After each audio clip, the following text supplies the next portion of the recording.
Hello friends, welcome to your channel Make Physics Easier by Mayur Agarwal. Today we are going to discuss the second part of equation of line. Equation of line हम लोग आज पढ़ने वाले हैं. Coordinate geometry में ये portion आता है. इक्वेशन ऑफ लाइन में मैंने आपको समझाया था कि किस तरह से हमारे पास इक्वेशंस होते हैं in the coordinate geometry. So today we are going to discuss two conditions, parallel lines and perpendicular lines. So first of all, let us talk about the main condition for the parallel and the perpendicular lines. For this purpose, if the equations are parallel or the equations are perpendicular, for this purpose we need to find the slopes of both the lines first. दोनों lines की slopes की values हमें मालूम होनी चाहिए. Then only we can start our working. So suppose slopes are M1 and M2. M1 is the slope of the first line and M2 is the slope of the second line. Now the question arises, how does we find the slope of a given line? Suppose an equation is given 3x plus 2y is equal to 7. We have to find the slope of this line. Then very easy. 2y is equal to minus 3x plus 7. Y is equal to minus 3 by 2x plus 7 by 2. So the coefficient of x is called as slope. तो इस equation की जो slope होगी वो होगी minus 3 by 2. This I have discussed in previous video. So from that video you can see this. Okay? तो ये मैंने आपको एक एग्जांपल दे दिया कि किसी भी इक्वेशन की स्लोप किस तरह आप निकालोगे. तो जो भी दोनों इक्वेशंस हमारे पास होंगी क्वेश्चन में, हम उन दोनों की स्लोप निकाल लेंगे. फर्स्ट इक्वेशन की स्लोप को आप m1 से रिप्रेजेंट कर दोगे, सेकेंड इक्वेशन की स्लोप को आप m2 से रिप्रेजेंट कर दोगे. Now if m1 equals to m2, अगर कंडीशन ये आ गई है m1 and m2 are equal, then the equations are parallel. Equations कह सकते हो या लाइंस कह सकते हो, then the lines are parallel. और अगर कंडीशन आई है m1 into m2 is equal to -1, then lines are perpendicular. ये याद रखना है हमें. अगर लाइंस परपेंडिकुलर है तो उनकी स्लोप्स का प्रोडक्ट -1 आएगा, और अगर स्लोप्स इक्वल है तो लाइंस पैरेलल है. These are the two conditions for this exercise. For this concept you should know all the conditions required to form an equation. Equation बनाने के लिए जो भी फॉर्मूले होते हैं वो सारे आपके दिमाग में होने चाहिए, और ये दो कंडीशंस नई आपको इंट्रोड्यूस की गई हैं आज की वीडियो में. If the product of the slopes is -1, then the lines must be perpendicular, and if the slopes are equal to each other, then the lines are parallel. So this is the today's concept. Now we are going to start some questions.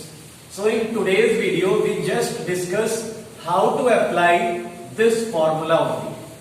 आज के video में हम सिर्फ और सिर्फ बात करेंगे कि किस तरह से इस कॉन्सेप्ट को अप्लाई किया जाए, and the next video will discuss the sub specific questions.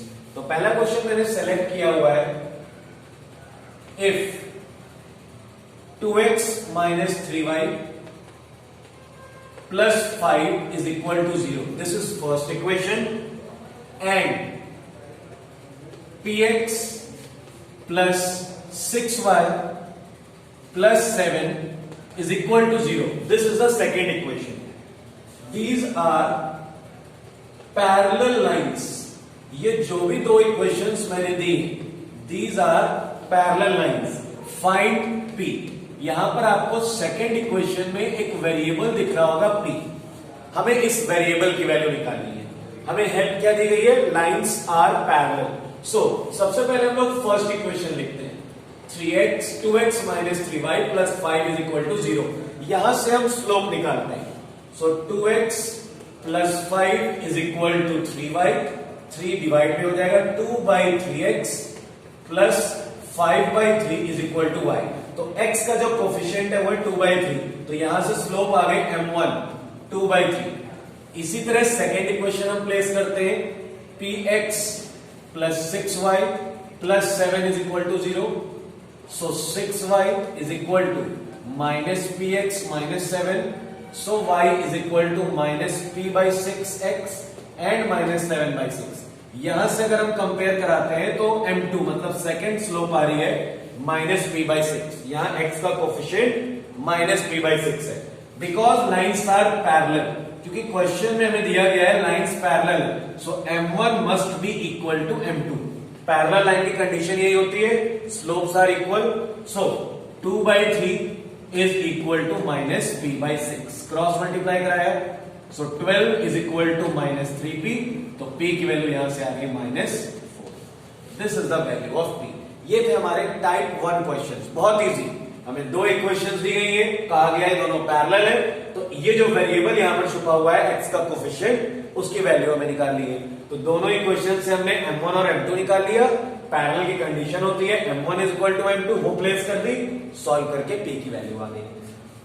So this is the first type question. Now we are going to discuss second type. एक मैंने आपको पैरेलल का एग्जांपल दे दिया है, तो अब मैं एक एग्जांपल लेने जा रहा हूं परपेंडिकुलर का।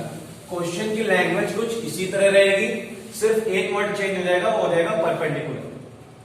So question number 2, 2x plus 3y minus 7, 2x plus 3y minus 7 is equal to 0 and second equation है 4y minus px minus 12 is equal to 0। ये दो इक्वेशंस आपको सामने दी गई है, they are perpendicular to each other।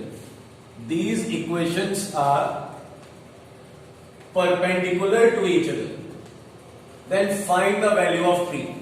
यहां पर भी आपको p की वैल्यू फाइंड करनी है, तो सेम वही वर्किंग हम करेंगे। इंडिविजुअली पहले दोनों इक्वेशंस को लिख लेते हैं। 2x plus 3y minus 7 is equal to 0। यहां से सबसे पहले सॉल्यूशन करते हैं। 3y is equal to minus 2x plus 7, so y is equal to minus 2/3x plus 7/3। यहां x का कोफिशिएंट है minus 2/3, तो यहां से जो पहली स्लोप आ गई m1 वो आ गई minus 2/3।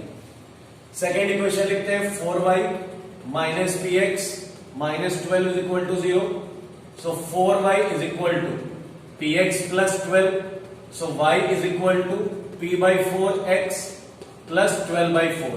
यहां से अगर आप कंपेयर कराओगे तो m2 की वैल्यू आ गई p/4।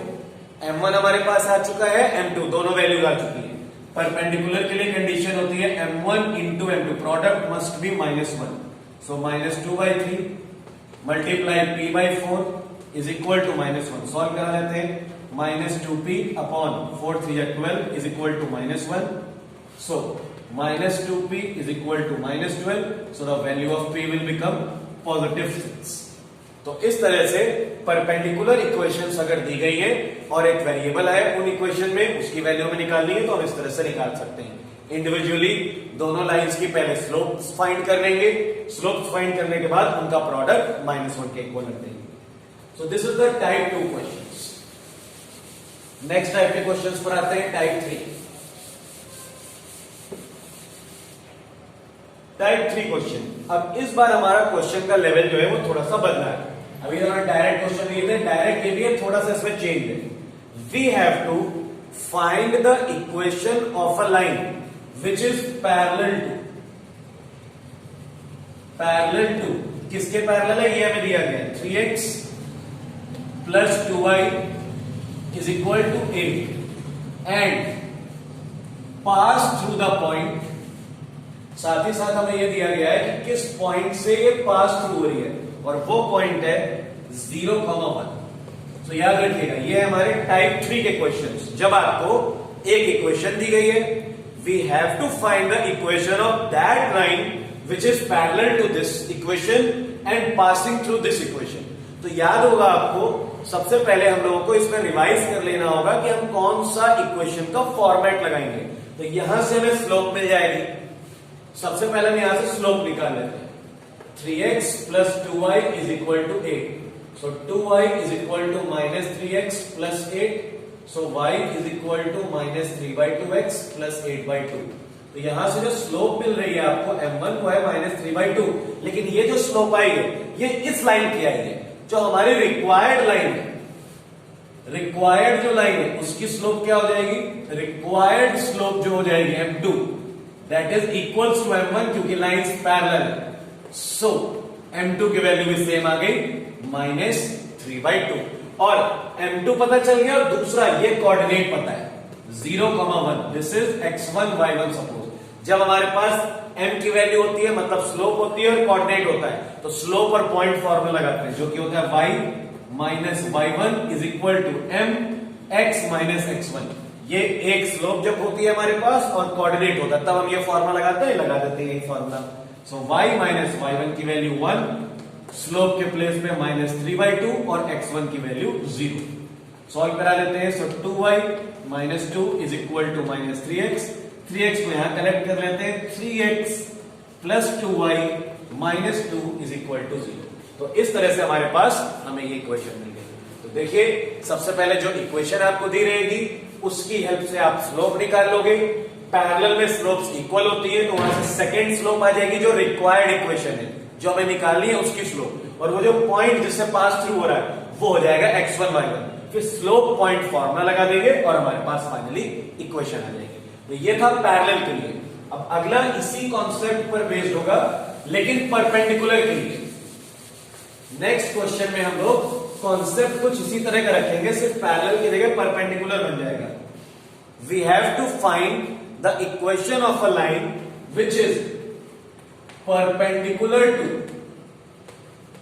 परपेंडिकुलर किसके है वो मैं बता दे रहा हूं आपको, 3x plus 4y minus 12 is equal to 0, इसके परपेंडिकुलर है एंड पासेस थ्रू, और किस पॉइंट से पास थ्रू हो रही है ये समझ लीजिए। और इस बार पॉइंट दिया गया है हमें -1 एंड -2। ठीक है, पूरी हमारी वर्किंग वही रहेगी शुरुआत की। सबसे पहले इक्वेशन लिख ली 3x plus 4y minus 12 is equal to 0। So 4y is equal to -3x plus 12, so y is equal to -3/4x plus 12/4। यहां से अगर हम कंपेयर करें तो m1 की वैल्यू आ रही है -3/4, क्योंकि यहां पर परपेंडिकुलर है इसलिए प्रोडक्ट होना चाहिए -1।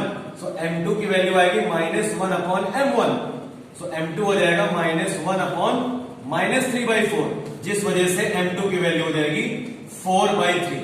मतलब ये जो रिक्वायर्ड लाइन है ये उसकी स्लोप आ गई रिक्वायर्ड लाइन की, और ये लाइन पास थ्रू हो रही है -1, -2 से। सो ये हो गया x1 y1, ये x1 y1 हो गया और m की वैल्यू आ गई 4/3।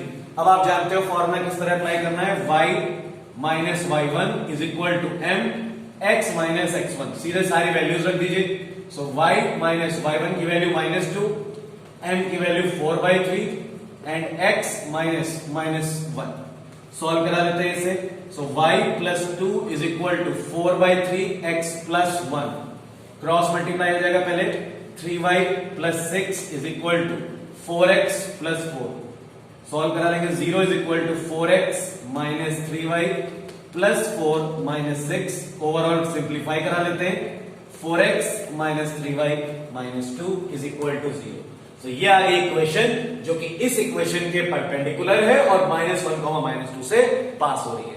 तो ये था हमारा आज का वीडियो जिसमें हम लोगों ने पैरेलल और परपेंडिकुलर की कंडीशन सीखी और उनके बेस पर बिल्कुल जो लेवल 1 के कह सकते हो, बिल्कुल लेवल 1 और लेवल 2 जो मैंने पहले दोनों क्वेश्चंस बताए उसे आप लेवल 1 में क्या रख सकते हो, और बाद के जो दोनों क्वेश्चंस बताए उसे आप लेवल 2 पर रख सकते हो।